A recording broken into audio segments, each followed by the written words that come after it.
경제 위기에 대해 대다수의 사람들이 믿고 있는 통념은 이렇습니다. 바로 위기는 아무런 예고 없이 찾아온다는 것입니다. 시장은 순식간에 붕괴하고 은행은 하룻밤 사이에 문을 닫으며 상점 선반은 불과 몇 시간 만에 텅 빌 것이라고 생각합니다.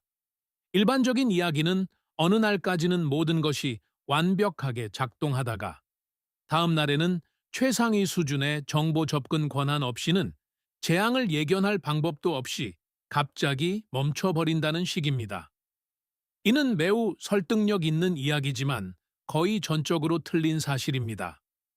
실제 경제 붕괴가 어떻게 전개되는지, 사후에 재구성된 버전이 아닌 실제 사건들을 조사해보면 현대사의 모든 주요 위기 전에는 수개월, 때로는 수년 동안 눈에 띄고 읽을 수 있으며 접근 가능한 경고 신호들이 선행되었습니다.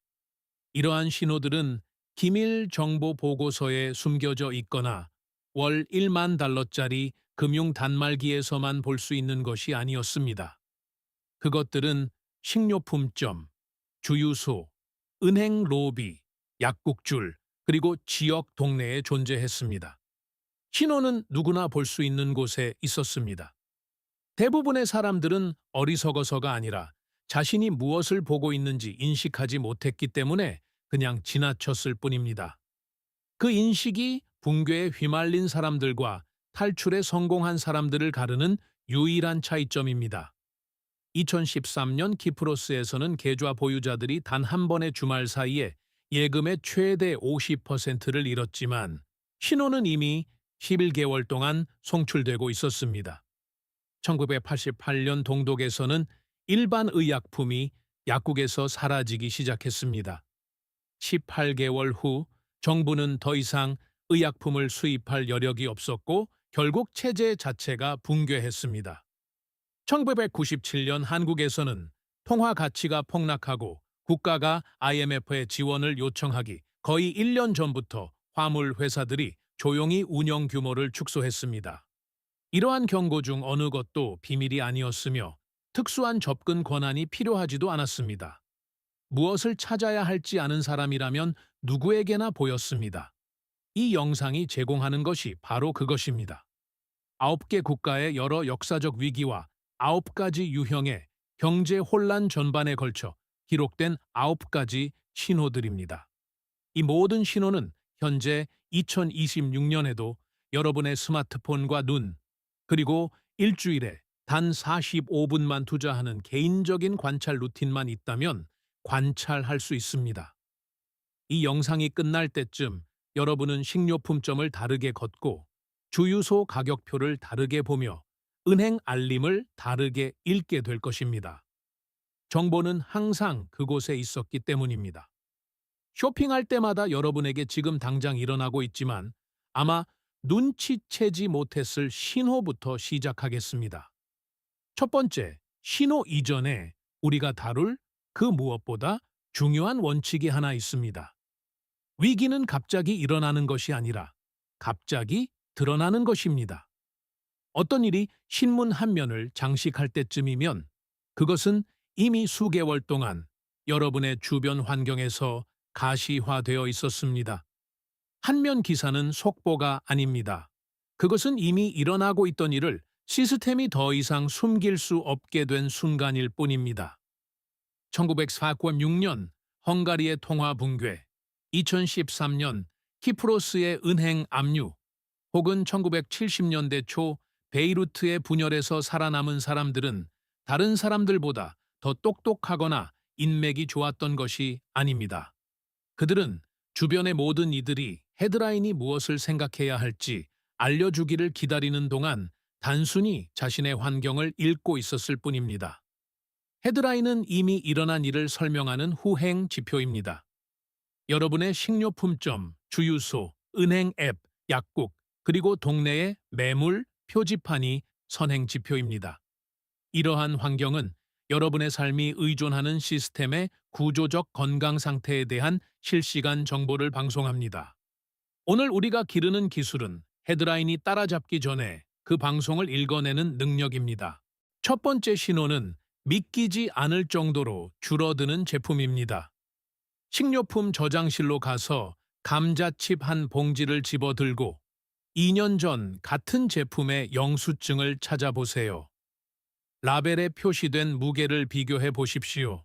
만약 무게가 줄어들었다면 여러분은 이미 신호 1을 마주한 것입니다. 이것은 제조업체가 가격을 안정적으로 유지하면서 조용히 단위 크기를 줄이는 슈링크플레이션입니다. 이것은 평상시에도 일상적인 마진 관리의 일환으로 존재하지만 위기 신호는 단순히 한 제품이 작아지는 것이 아닙니다. 여러 서로 무관한 범주의 제품들이 동시에 이 과정을 가속화할 때가 바로 신호입니다. 이러한 패턴은 생산자들이 가격표에 가격을 올리면 고객을 너무 많이 잃게 될 것이기 때문에 단위 감축을 통해 상류 부문의 거대한 비용 폭발을 흡수하고 있음을 나타냅니다. 압박이 일반적인 가격 책정으로 감당할 수 있는 수준을 넘어섰기에 그들은 여러분이 각 변화를 정상으로 받아들이고 다음 변화를 알아차리기 전까지 작은 패키지를 통해 천천히 그 압박을 방출하는 것입니다. 뇌는 가시적으로 변하는 명시적인 숫자인 가격을 추적하도록 진화했지만 부피에 대해서는 신뢰할 수 있는 기준점이 거의 없기 때문에 이것은 일관되게 감지를 피합니다. 대략 비슷하게 느껴지는 봉지는 같은 제품으로 인식됩니다. 제조업체들은 어리석음을 이용하는 것이 아니라 인간 지각의 구체적인 구조를 이용하는 것입니다. 1945년 부다페스트에서 한 제빵사는 같은 가격에 더 작은 빵을 팔았고 손님들은 그것이 단지 전후 조정일 뿐이라고 생각했습니다. 그들은 사실 기록된 역사상 최악으로 남아있는 1946년 헝가리의 초인플레이션 붕괴의 서막을 지켜보고 있었던 것입니다. 더 작은 빵은 위기 그 자체가 아니라 선행 지표였습니다. 2026년에는 농산물 수입에 대한 관세 영향의 첫 번째 물결이 올해 초부터 국내 공급망을 통해 이동하고 있습니다. 주요 식품 제조업체들은 수십 개의 제품 라인에 걸쳐 포장 사양을 동시에 개정했습니다. 그 동시적이고 다각적인 가속화가 바로 신호입니다. 쇼핑할 때마다 정기적으로 구매하는 5가지 제품의 단위 무게를 사진으로 찍어두어야 합니다. 매장 가격이 아니라 무게를 찍으세요. 4주간의 사진은 4개월간의 경제 뉴스보다 더 많은 것을 알려줄 것입니다. 한 번의 감축은 정상입니다. 6개월 이내에 동일 제품에서 2번 일어난다면 상류 부문의 압박이 해결되지 않았음을 의미합니다. 3번이라면 상황이 악화되고 있다는 뜻입니다. 변화 그 자체가 아니라 변화의 속도가 신호입니다. 두 번째 신호는 대놓고 거짓말을 하는 선행 진열입니다. 여러분은 배송 지연이나 무작위적인 변동으로 인해 발생하는 일시적인 품절을 무의미한 소음으로 취급하도록 훈련받아 왔고 이는 대개 맞습니다. 하지만 그 계산을 완전히 바꿔놓는 차이점이 있습니다. 특정 브랜드 하나가 없는 것은 해당 제조사의 문제이지만 동일 제품 범주에서 3개의 서로 다른 브랜드가 동시에 사라진다면 그것은 유통망의 신호입니다. 이는 공급망의 고리가 해당 지역 네트워크를 공유하는 여러 제조업체에 한꺼번에 영향을 줄 만큼 큰 압박을 받고 있음을 나타냅니다. 하인즈 케첩만 없다면 하인즈의 문제겠지만 하인즈와 헌츠, 그리고 매장 자체의 브랜드가 모두 사라졌다면 공장과 매장 사이의 유통 단계 어딘가가 무너진 것입니다. 그 이면에는 거의 아무도 확인하지 않는 페이싱이라는 기법이 있습니다. 매장 직원들이 제품을 선반 앞쪽으로 끌어당겨 통로에서 볼 때 선반이 꽉 찬 것처럼 보이게 만드는 것입니다. 깔끔하게 정렬된 5개의 캔은 가득 찬 재고처럼 보이지만 그 캔들 뒤로 손을 뻗어 1m에 달하는 빈 공간을 발견한다면 매장은 시각적 연출로 공급 제약을 은폐하고 있는 것입니다. 다음에 매장에 가면 3군데의 서로 다른 통로에서 앞줄 뒤로 손을 뻗어 보십시오. 거기서 발견하는 것이 정직한 재고이며 통로에서 보이는 것은 그들이 여러분이 믿기를 바라는 이야기입니다. 1980년대 후반 모스크바의 소비에트 식료품점들은 모든 물자 부족을 일시적인 유통 현대화 과정으로 설명하라는 공식 지침을 받았습니다. 그 언어 뒤에서 지역 유통업체들은 거의 2년 동안 출하량을 줄여왔습니다. 개별적인 품절이 아니라 여러 매장에서 동일한 품목이 반복적으로 사라지는 패턴을 추적한 시민들은 붕괴의 전 가게 비축분을 마련했습니다. 시스템은 24개월 동안 속삭이고 있었습니다. 2026년에 가장 면밀히 관찰해야 할 품목은 계란, 식용유, 통조림 단백질, 그리고 장기 보관 가능한 유제품입니다. 가금류 공급 압박과 농산물 수입 관세 구조의 교차로 인해 이미 특정 지역 소매 체인에서 카테고리 공백 패턴이 나타나고 있습니다. 또 하나의 결정적인 징후는 1인당 2개 한정 표지판입니다. 이 표지판은 유입되는 공급 제약에 대한 경영진 수준의 논의 없이는 게시되지 않습니다. 매장은 자체적인 조기 경보 프로세스를 공개적으로 수행하고 있는 것이니 이를 읽어야 합니다. 세 번째 신호는 가격표의 춤입니다. 대부분의 사람들이 추적하는 방식인 가격이 도달한 수준을 추적하지 말고 가격이 변하는 속도를 추적하기 시작하십시오. 정상적인 인플레이션은 리듬이 있습니다. 예를 들어 가격이 1월에 3.49달러였다가 7월에 3.779달러가 되는 시기입니다. 6개월 동안 한 번의 변화가 일어나고 수용된 뒤 잊힙니다. 하지만 시스템의 스트레스는 다르게 나타납니다. 월요일에 3.9달러, 수요일에 3.779달러, 2주 뒤에 3.599달러, 그 다음 주에 3.929달러가 됩니다. 일관된 방향도 없고 예측 가능한 간격도 없습니다. 가격이 춤을 추고 있으며 일반적인 업데이트 주기보다 빠르게 변하고 때로는 뚜렷한 논리 없이 다시 내려갔다가 다시 올라가기도 합니다. 가격이 이런 식으로 움직인다면 가격을 책정하는 주체가 자신의 미래 비용을 자신 있게 모델링할 능력을 상실했다는 뜻입니다. 소매업체들은 노동력과 운영 자원이 소모되기 때문에 가격표를 함부로 바꾸지 않습니다. 여러 제품에서 비정상적인 빈도로 가격 변화가 동시에 일어날 때 상류 부문의 전체 비용 구조는 역동적인 불안정 상태에 있는 것입니다. 공급망 내에 그 누구도 앞날을 계획할 수 없습니다.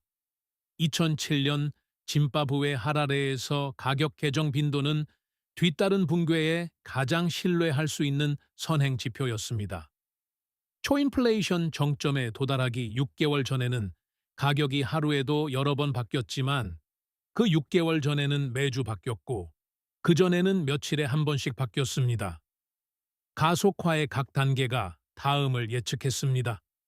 가격 수준이 아니라 가격이 얼마나 자주 개정되는지를 추적한 경제학자들은 대중이 상황을 이해하기 수개월 전부터 그 궤적을 설명했습니다.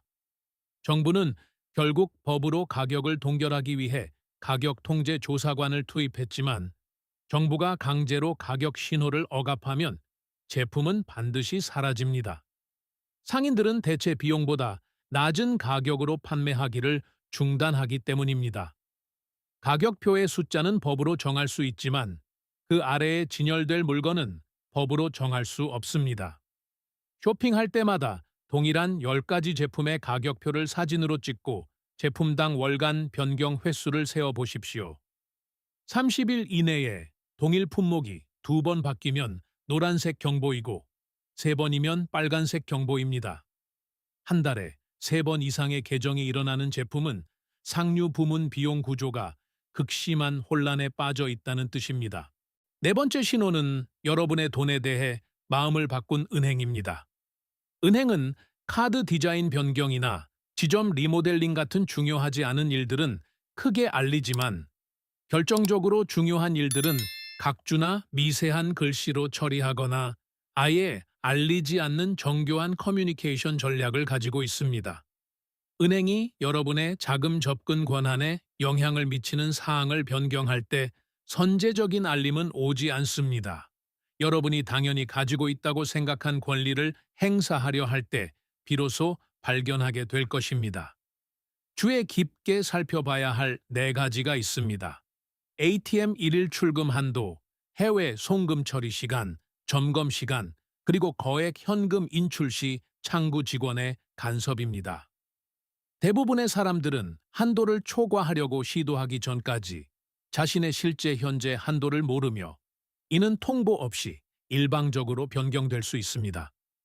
금융 시스템이 스트레스를 받으면 기관들이 실물 현금 보유고를 더 신중하게 관리함에 따라 한도가 조용히 축소됩니다. 표준적인 국내 송금은 보통 영업일 기준 하루 안에 완료되지만 은행이 유동성 압박을 받으면 겉으로는 정상인 것처럼 보이면서도 예금 유출 속도를 늦출 수 있습니다. 처리 시간이 약간 지연되고 있습니다. 라는 안내는 기술적 불편함이 아니라 고객 서비스 언어로 표현된 유동성 관리 결정입니다. 정기 점검은 예측 가능하고 짧아야 하지만 평일 오후에 점검창이 나타나거나 빈번하게 반복된다면 해당 기관은 예정되지 않은 무언가를 관리하고 있는 것입니다. 마지막으로 은행은 여러분이 자신의 돈을 왜 인출하는지 물어야 할 법적 요구 사항이 없습니다. 질문이 이례적으로 느껴지거나 이유 없이 거래가 지연된다면 여러분은 비공식적인 압박 테스트를 겪고 있는 것일 수 있습니다. 2013년 3월 키프로스에서는 은행 시스템이 12일 동안 정지되었고 10만 유로 이상의 예금자들은 자산의 최대 50%가 부실 은행의 주식으로 전환되는 베일인, 바일인을 경험했습니다.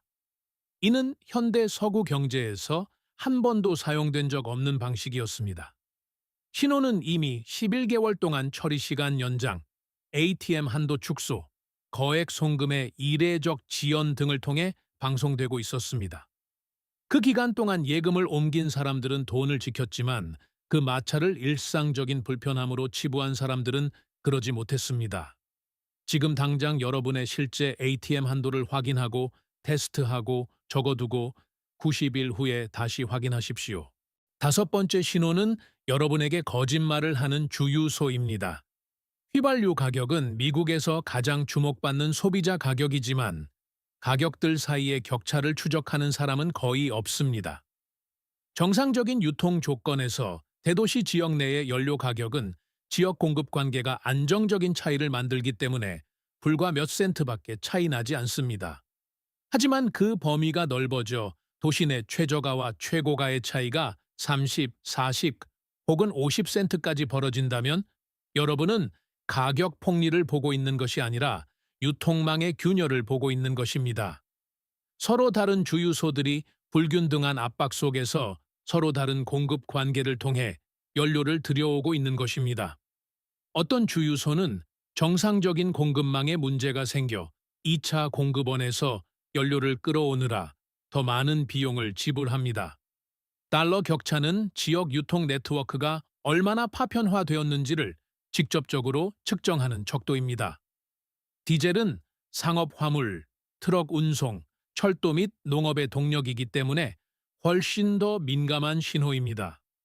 디젤 가격이 일반 휘발유보다 불균형적으로 급등할 때 상업 물류는 공급 측 압박을 받고 있는 것이며 이를 통해 운송되는 모든 물건은 더 비싸지고 안정적인 수급이 어려워집니다. 2007년 6월 이란에서 정부는 하룻밤 사이에 결정된 듯한 전국적인 연료 배급제를 발표했고 이는 폭발적인 대중의 반발로 이어졌습니다. 하지만 지역 간 연료 가격 격차는 이미 수개월 전부터 벌어지고 있었고 외곽 지역의 주유소들은 공식 정책이 나오기 전부터 현금 결제만을 요구하거나 비공식적인 한도를 두기 시작했습니다. 공급 시스템은 수개월 전부터 그 결정을 방송하고 있었습니다. 가스버디, 가스바디와 같은 앱을 사용하여 대도시 지역의 가격 격차를 지도상에서 확인하고 그 격차가 기준점보다 벌어지고 있는지 추적하십시오. 또한 예전에 카드를 받던 주유소에 붙은 현금 전용 표지판을 주의 깊게 보십시오. 이는 운영 마진이 더 이상 결제 수수료를 감당할 수 없음을 의미하기 때문입니다. 여섯 번째 신호는 해상 운송로의 침묵입니다. 여러분의 집에 있는 모든 제품은 이곳에 오기 위해 적어도 한 번은 바다를 건넜습니다.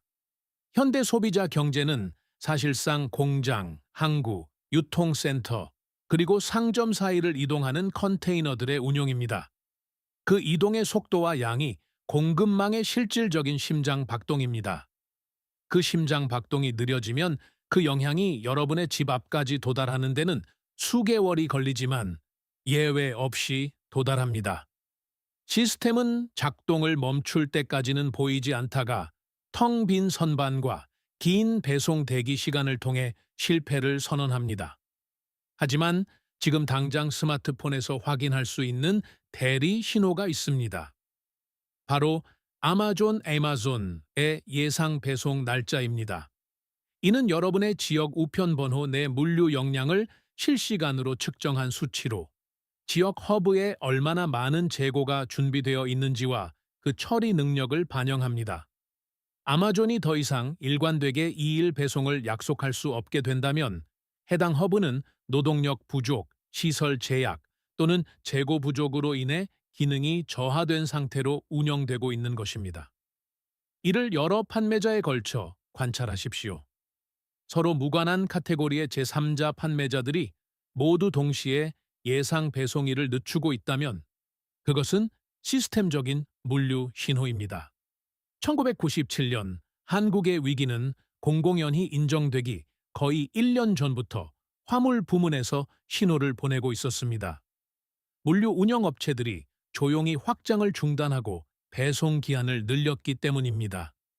서로 다른 판매자로부터 주문한 최근 5건의 주문을 검토하고 약속된 배송일과 실제 배송일을 기록하여 쌓여가는 추세를 추적해 보십시오.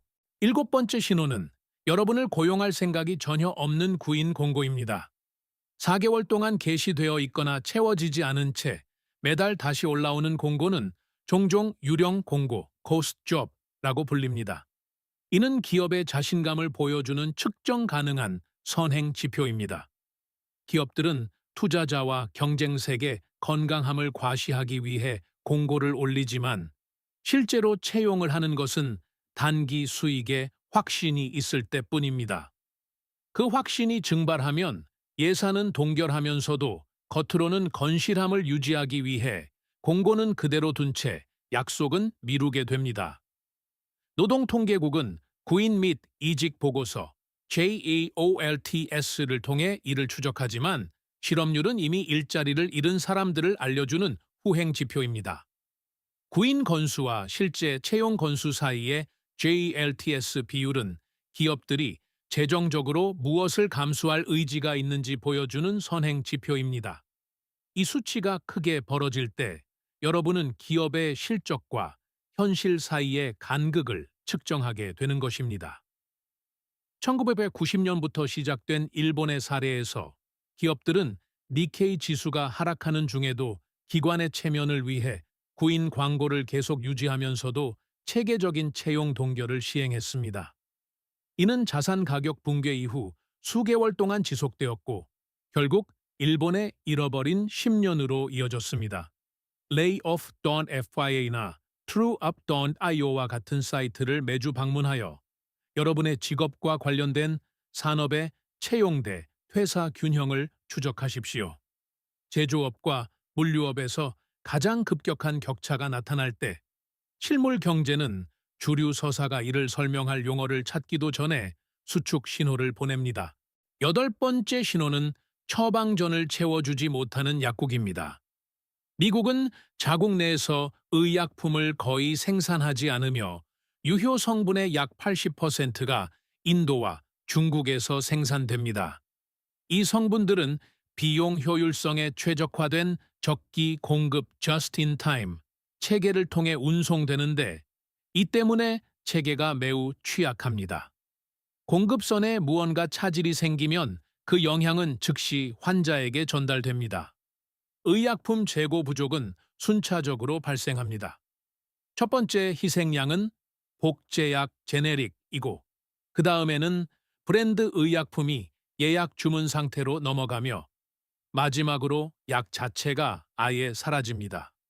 액상항생제나 어린이 해열제 같은 소화용 제제는 마진이 가장 적고 완충 재고도 거의 없기 때문에 항상 가장 먼저 나타나는 지표입니다. 어린이용 아모시실린이 여러 체인 약국에서 동시에 예약 주문 상태가 된다면 그 차질은 다른 범주로까지 확대될 가능성이 큽니다. 동독에서는 베를린 장벽이 무너지기 18개월 전부터 외환 보유고 위기로 인해 서방 의약품이 사라지기 시작했습니다.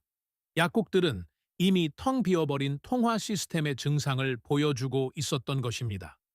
FDA는 공개적으로 접근 가능하지만 거의 조회되지 않는 의약품 부족 데이터베이스 FDA 고브를 운영합니다.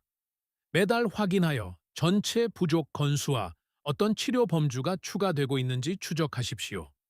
목록이 흔하고 광범위한 질환으로 확대될 때 여러분은 대부분의 사람들이 이해하기 수개월 전부터 공급망 신호를 관찰하게 될 것입니다. 아홉 번째 신호는 여러분이 모르는 무언가를 알고 있는 매물 표지판입니다. 개별적인 표지판은 아무런 의미가 없지만 대규모의 부동산은 가장 정직한 총체적 경제 데이터입니다. 부동산 가격은 한 장소의 미래 가치에 대한 수천 명의 행위자들의 집단적인 판단을 대변합니다. 신호는 구체적인 조합으로 나타납니다. 동일 지역에서 매물 재고는 늘어나는데 임대료는 동시에 하락하는 경우입니다. 이는 탈출할 수 있는 자산 소유자들이 보유보다는 판매를 선택하고 있음을 의미하며 장기적인 위험 조정 수익률이 더 이상 자본을 그곳에 묶어둘 만큼 정당하지 않다고 판단한 것입니다. 임대인이 임대료를 낮춘다는 것은 세입자층이 줄어들거나 재정 능력이 하락하고 있다는 뜻입니다. 이 두 현상이 함께 일어날 때 영리한 자본은 떠나고 있는 것입니다. 가장 유용한 선행 지표 중 하나는 유홀, 유하울의 편도 렌트 가격입니다. 유홀은 수요와 공급에 따라 임대 가격을 동적으로 책정합니다. 사람들이 도시를 떠날 때 나가는 방향의 가격이 오릅니다. 그 비대칭성이 대중이 이동하는 방향을 알려줍니다. 1973년에서 1975년 사이에 베이루트에서 부동산 거래는 첫 총성이 울리기 2년 전부터 장차 내전이 될 분열상을 방송하고 있었습니다. 질로나 레드핀에서 시장 매물 체류 기간 Days on Market과 가격 인하 여부를 확인하는 데 15분을 투자하십시오.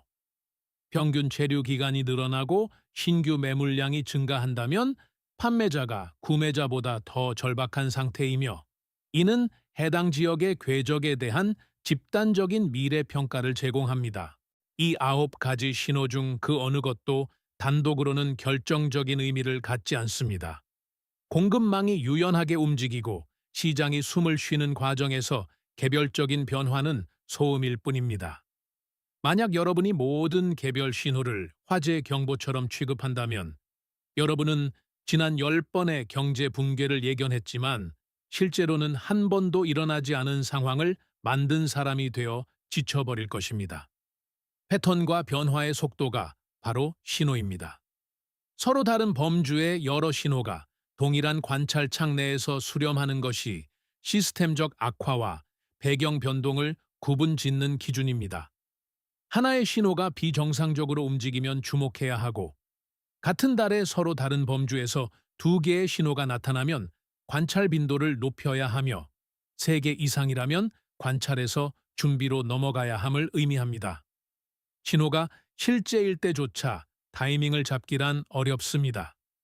정치적 개입과 제도적 부인이 조기 경보와 실제 충격 사이에 간극을 늘릴 수 있기 때문입니다. 이러한 신호들은 여러분에게 어느 방향으로 움직여야 할지, 무엇을 준비해야 할지를 알려주며 역사적으로 충분했던 대비 시간을 제공해 줍니다. 여러분의 개인적인 조기 경보 시스템은 일주일 중 3일에 걸쳐 45분이면 충분합니다. 월요일은 시장 점검의 날입니다. 매주 구매하는 5가지 제품의 단위 무게를 사진으로 찍고 카테고리 공백을 찾고 수량 제한을 확인하며 현금 전용 표지판이 있는지 기록하십시오. 수요일은 디지털 점검의 날입니다. 가스버디를 사용하여 가격 격차를 확인하고 레이오프 백파이어에서 채용대 퇴사 균형을 확인하며 FDA 의약품 부족 데이터베이스를 조회하십시오. 금요일은 은행 점검의 날입니다. 앱에 로그인하거나 ATM을 사용하여 현재의 일일 출금 한도를 확인하고 기록하십시오.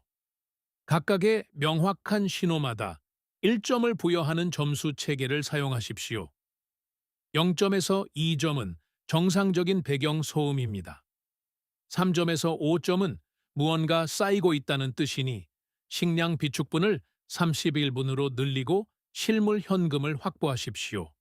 6점에서 8점은 여러 시스템이 스트레스를 받고 있다는 뜻입니다. 비축분을 90일로 늘리고 재무 상태를 재점검하십시오.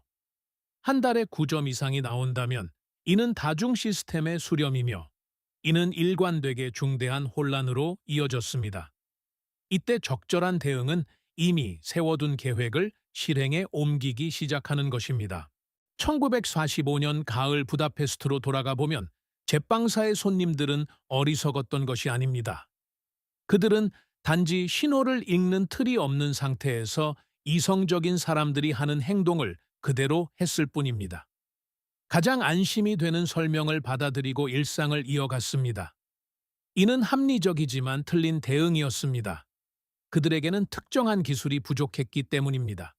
그 기술은 이제 여러분이 가진 것입니다. 역사적인 붕괴를 헤쳐나간 사람들은 행동이 긴박해지기 전, 그리고 선택지가 좁아지기 전에 움직였습니다.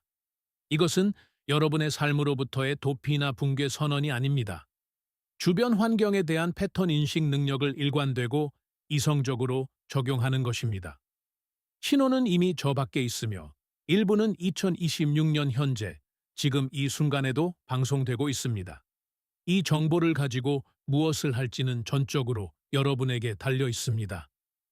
만약 우리 경제 속에 숨겨진 신호들에 대한 이번 분석이 세상을 바라보는 여러분의 인식을 바꾸어 놓았다면 채널을 구독해 주시고 이 영상에 좋아요를 눌러주세요. 저희는 많은 이들이 묻어버리려 하는 역사와 데이터를 발굴하는 데 전념하고 있습니다. 경계를 늦추지 마시고 대비하십시오. 그리고 더 유익한 미래를 위한 씨앗을 함께 심어주시기 바랍니다. 통찰력이 담긴 다음 지식 창고도 곧 열릴 예정입니다.